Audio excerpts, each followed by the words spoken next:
శ్రీమాత్రే నమ. జయ గురు దత్తాత్రేయ నమ.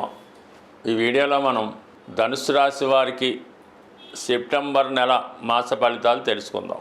ఈ నెల ప్రారంభంలో గురువు యొక్క దృష్టి ధనుసు రాశిపై ఉండడం వల్ల చాలా అనుకూలమైన ఫలితాలు రావడం జరుగుతూ ఉంటుంది. అంటే ఇప్పుడు గురువు తన సొంత నక్షత్రమైనటువంటి పునర్వసు నక్షత్రం మీద సంచరించడం వల్ల ఎటువంటి ఒత్తిడికి గురవ్వకుండా కంప్లీట్గా గురువు తన స్వక్షేత్ర ఫలితాలను ఇవ్వడం జరుగుతూ ఉంటుంది. అంటే మనకి ధనుసు రాశి అలాగే మీనరాశి ఫలితాలు మీకు ఫేవర్గా రావడం జరుగుతుంటుంది. ఎస్పెషల్లీ ధనుసు రాశి వారికి ఈ ధనుసు రాశి అందు వేరే ఇతర గ్రహాలు ఏమీ లేకపోవడం వల్ల సంపూర్ణంగా మీరు మీ యొక్క జ్ఞానాన్ని విజ్ఞానాన్ని పెంచుకోవచ్చు. అలాగే ఆరోగ్యాన్ని మెరుగుపరుచుకునే ప్రయత్నాలు ఫలిస్తాయి. అలాగే కొత్త విషయాలు తెలుసుకుంటారు. చిన్న చిన్న బలహీనతలు ఉంటే వాటి నుంచి బయటపడతారు. అలాగే మీ యొక్క దైనందిన జీవితంలో గొప్ప మార్పు వచ్చి ఒక మంచి వ్యక్తిగా ఒక గురువు హోదా లభించినట్టు చాలా సంస్కారవంతంగా ఉండడం జరుగుతూ ఉంటుంది. ఇది విద్యార్థులకి బాగుంటుంది, ఆధ్యాత్మిక రంగంలో ఉన్నవారికి బాగుంటుంది. అలాగే ఈ ఆధ్యాత్మిక వృత్తులు, స్వతంత్ర వృత్తులు, కొద్దిగా ఈ డివోషనల్ టచ్ ఉన్నటువంటి ఉద్యోగంలో ఉన్నవారికి చాలా అనుకూలమైన ఫలితం వస్తూ ఉంటుంది అన్నమాట. అంటే ఈ వాస్తు, జ్యోతిషం, ఈ వగైరా చెప్తున్న వాళ్ళకి కొంత గుర్తింపు, గౌరవం కూడా కలుగుతూ ఉంటుంది. ఇక చతుర్థ స్థాన ఫలితాలు వచ్చినప్పటికీ అక్కడ శని భగవానుడు వక్రించి ఉన్నాడు కాబట్టి శని యొక్క ఫలితాలు కొంతవరకు జాతకుడికి ఫేవర్గా ఇవ్వాలి. అంటే ధనాధిపతిగా 4వ స్థానంలో ఉన్నాడు. వక్రగమనంలో ఉండడం వల్ల మీరు ఏదో ఒక స్థిరాస్తి కొనాలనుకునే మీ యొక్క ప్రయత్నం నెరవేరుతుంది. కొత్త ఇంట్లోకో కొత్త ప్రదేశానికో మారాలనే మీ ప్రయత్నం చాలా వరకు నెరవేరుతుంది. ఇంట్లో ఉన్నటువంటి సమస్యలు, అంటే ఇంట్లో ఏదో సమస్య ఉంటుంది, ఏదో పిల్లలకో భార్యకో ఇంకోళ్ళకో తండ్రి గారికో హెల్త్ ప్రాబ్లమ్సో ఈ చికాకులు చాలా వరకు సాల్వ్ అయ్యే అవకాశాలు ఉంటాయి. విద్యార్థులు కూడా ఎంతలో కొంత చదువు మీద శ్రద్ధ పెట్టడం జరుగుతూ ఉంటుంది.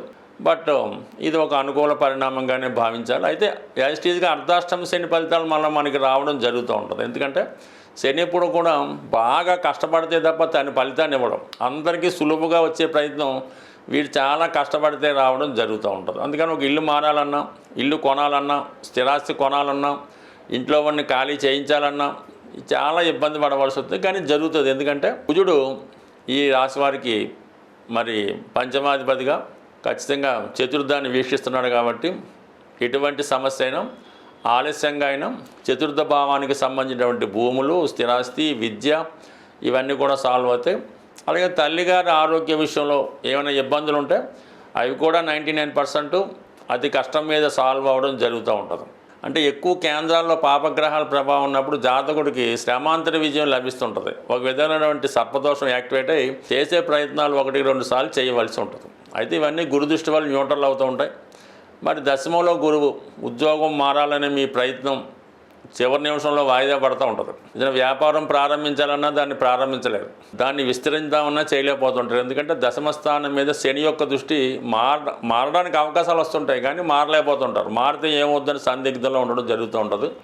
ప్రస్తుతం శని వక్రగమనంలో ఉండడం వల్ల ఈ సమయంలో తొందరపడి మీరు ఏదైనా ఉద్యోగం మారితే మళ్ళీ 2-3 నెలలకే, అంటే శని డైరెక్ట్ అవ్వబోతులకు మళ్ళీ మారవలసి ఉంటుంది. అటువంటి ప్రయత్నాలు ఏమీ చేయకుండా ఉన్న ఉద్యోగాన్ని కంటిన్యూ చేసుకోవడం మంచిది. అయితే స్వభావసిద్ధంగా మీరు నిజాయితీగా ఉన్నప్పటికీ, స్ట్రైట్ ఫార్వర్డ్గా ఉన్నప్పటికీ కూడా అధికారుల నుంచి కొన్ని విభేదాలు రావడం జరుగుతుంటాయి. కొద్దిగా రాజీ మార్గంలో వెళ్తేనే మంచిది. ధనుసు రాశి వారు ఎప్పుడు కూడా, అంటే మీరు ఒక చోట పనిచేస్తున్నప్పుడు వారి యొక్క రూల్స్కి లోబడి, వారి యొక్క టైంకి లోబడి మీరు పని చేసుకుంటే మంచిది. అంటే మీ యొక్క రూల్స్, మీ సిస్టమ్స్ అక్కడ ఉపయోగపడకపోవచ్చు. అందుకని మీరు ఒక చోట ఉద్యోగం చేస్తున్నట్టు అక్కడ అకామిడేట్ అవుతూ వారికి అనుకూలంగా వెళ్ళిపోవడమే మంచిది. తర్వాత మంచి అవకాశాలు వచ్చినప్పుడు చూద్దాం. ప్రస్తుతానికి మాత్రం ఉద్యోగంలో రాజీ పడడం మంచిది. ఇంకా భాగ్యస్థానంలో ఏర్పడినటువంటి బుధాదిత్య యోగం, భాగ్య రాజ్యాధిపతి యోగం ఈ రాశి వారికి గొప్ప స్థాయిని పెంచడం జరుగుతూ ఉంటుంది. ధన సంపాదనలో మీ ప్రయత్నం నెరవేరుతుంది. చాలా వరకు ఇంపార్టెంట్ వివాహ ప్రయత్నాలు ఈ సమయంలో మంచి హోదా కలిగినటువంటి, గొప్ప బ్యాక్గ్రౌండ్ కలిగినటువంటి వివాహ సంబంధం నిశ్చయమవుతుంది. విద్యార్థులకి 99% ఉన్నత విద్యా అవకాశాలు వస్తాయి. విదేశ ప్రయత్నాలు ఫలిస్తాయి. వారికి ఏదైనా ఉద్యోగ ప్రయత్నం కూడా చాలా వరకు క్యాంపస్ సెలక్షన్ లాంటిదో ముందుగానే ఉద్యోగంలో సెలెక్ట్ అవ్వడం, ఏదైనా మంచి శుభం జరిగే అవకాశం ఉంది. అలాగే మీ కుటుంబంలో మీ తండ్రి గారికి కానీ మీ సంతానానికి కానీ హోదా పెరిగి వారు కూడా సక్సెస్ఫుల్గా ఉండడం జరుగుతూ ఉంటుంది. అంటే ఇది సాధారణంగా కేంద్ర కోణాధిపతులు కలిసినప్పుడు ఆ నెలంతా కూడా చాలా బ్రహ్మాండం ఉంటుంది. ఇంచుమించుగా ఈ సెప్టెంబర్ 17 తర్వాత రవి దశమ స్థానంలోకి వచ్చి దిగ్బల్డ్ అవుతాడు. అంటే ఉచ్చస్థాయి ఫలితాలు ఇవ్వడం జరుగుతూ ఉంటుంది. కంపల్సరీగా ఈ సమయంలో మీకు ఉద్యోగంలో హోదా పెరుగుతుంది, ఉద్యోగంలో చాలా నిజాయితీగా ఉంటారు, స్టేటస్ పెరుగుతూ ఉంటుంది. అలాగే ఉద్యోగంలో ఒక ప్రమోషన్ లాంటిది కూడా రావడం జరుగుతూ ఉంటుంది. ఇక బుధుడు కూడా అక్కడే ఉంటాడు ఆల్రెడీ కాబట్టి అక్కడ ఒక 15 రోజులు భాగ్యస్థానంలో బుధాదిత్య యోగం ఏర్పడుతుంది. అది విదేశ ప్రయత్నాలకి, పుణ్యక్షేత్రాలు దర్శించడానికి, నాలెడ్జ్ పెంచుకోవడానికి పనిచేస్తుంది. దశమ స్థానంలో సెకండ్ హాఫ్ అంటే 17వ తారీఖు తర్వాత దశమంలో ఏర్పడిన బుధాదిత్య యోగం కొత్త వ్యాపార అవకాశాలు, వివాహ ప్రయత్నాలు, ఉద్యోగ ప్రయత్నాలు ఫలిస్తాయి. అటు వ్యక్తిగతంగా మీకు కానీ మీ జీవిత భాగస్వామికి కానీ హోదా పెరగడం జరుగుతూ ఉంటుంది. వృత్తిలో ఆదాయం పెరుగుతూ ఉంటుంది, అదనపు ఆదాయం లభిస్తూ ఉంటుంది. ఇవన్నీ కూడా ఈ రాశి వారికి చెప్పాలంటే అనుకూలంగా ఉన్నాయి. కేవలం అర్ధాష్టమి శని మాత్రం ఏదో విధంగా మీ ప్రయత్నాలకు అడ్డు తగులుతూ ఉంటుంది. కాబట్టి ఈ నెలంతా కూడా మీరు శని భగవాన్ని ప్రసన్నం చేసుకుంటే మిగతా గ్రహాలన్నీ అనుకూలంగా ఉండడం జరుగుతుంది. జ్యోతిష శాస్త్రం ప్రకారం జాతకంలో ఉన్నటువంటి దోషాలు అవి గోచారరీత్యా వాటిని అమలు చేయడం జరుగుతూ ఉంటుంది.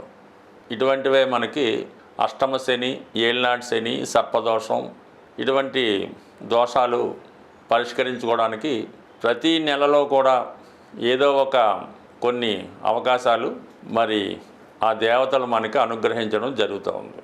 అందులోనే ముఖ్యంగా ఈ మాస శివరాత్రి, సంకష్టాల చతుర్థి లాంటివి ప్రతి నెల రావడం జరుగుతూ ఉంటుంది.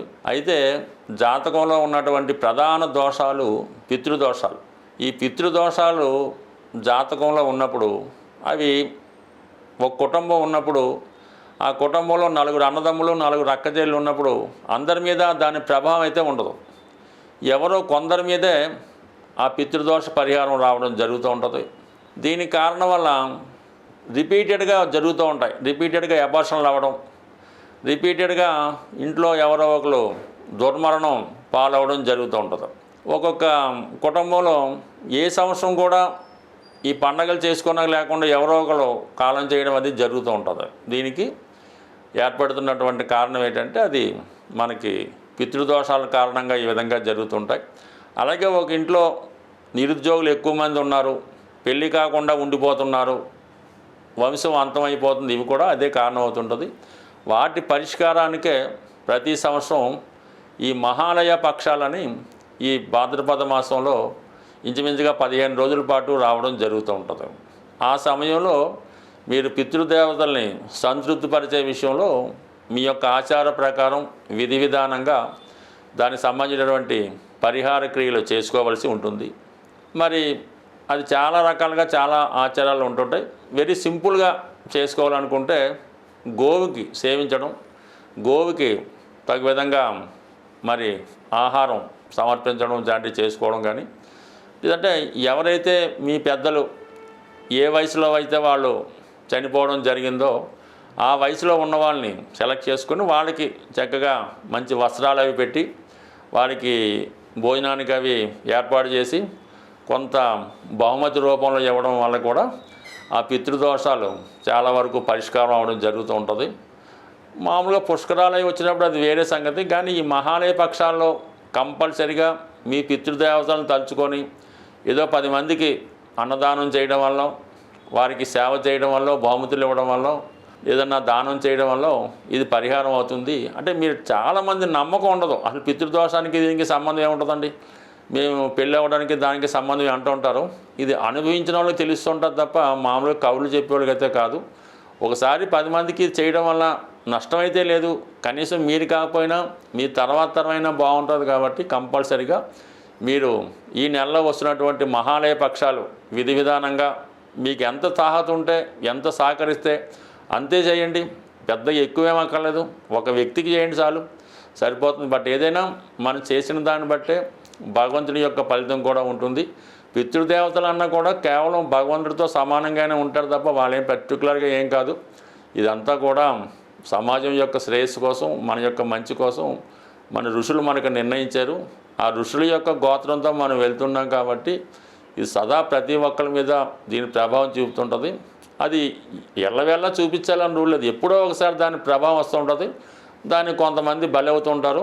అలాగ అవ్వకుండా ఉండడానికి ఈ పరిహారాలు చేసుకుంటే సర్వదా అందరూ ఆనందంగా ఉండాలి, అందులో మనం ఉండాలన్నటువంటి సిద్ధాంతం ప్రకారం మరి సర్వేజన సుఖినో భవంతు. శాంతి.